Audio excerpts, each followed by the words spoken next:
Français essai présente French Grammar Made Easy, une capsule de 1 à 5 minutes.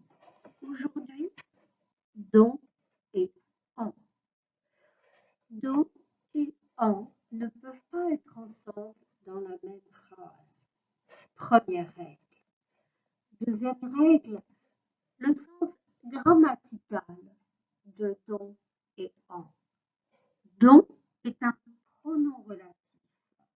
Un pronom relatif comme qui, que, dont et où. En, par contre, est un pronom complément. Un pronom complément comme le, la, les, lui, leur, y. Application. Exemple. Il parle du projet. Du, préposition de, après le verbe. On dira alors, pour utiliser donc, le projet dont il parle.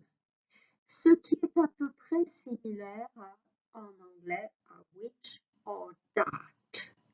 The project that is talking about, or the project is talking about. Il en parle. Pronom complément, équivalent à it en anglais.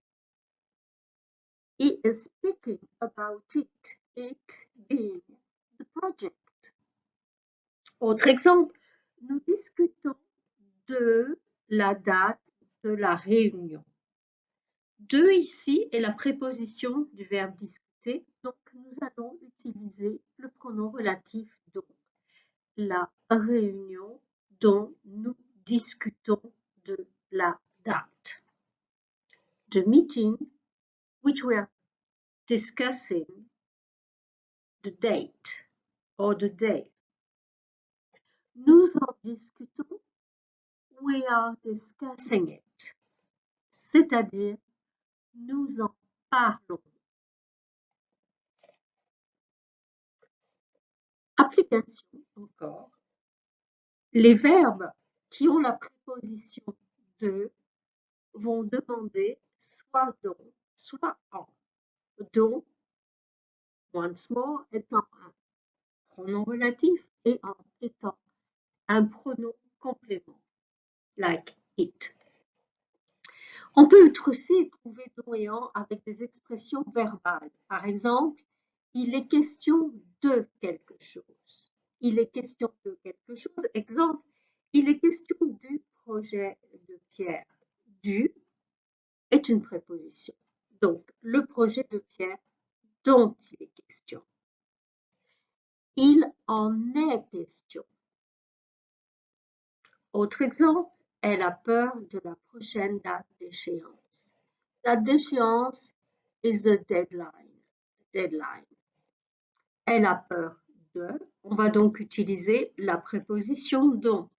La prochaine date d'échéance dont elle a peur.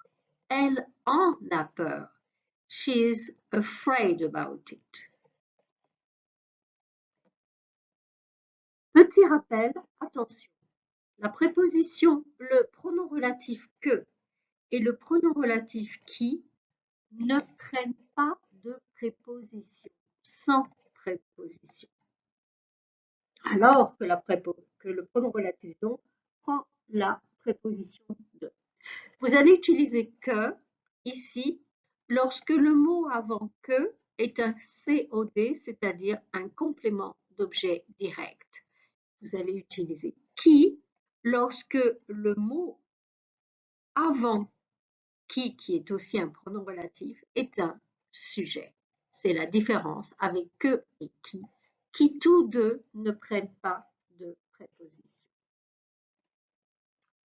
Au revoir.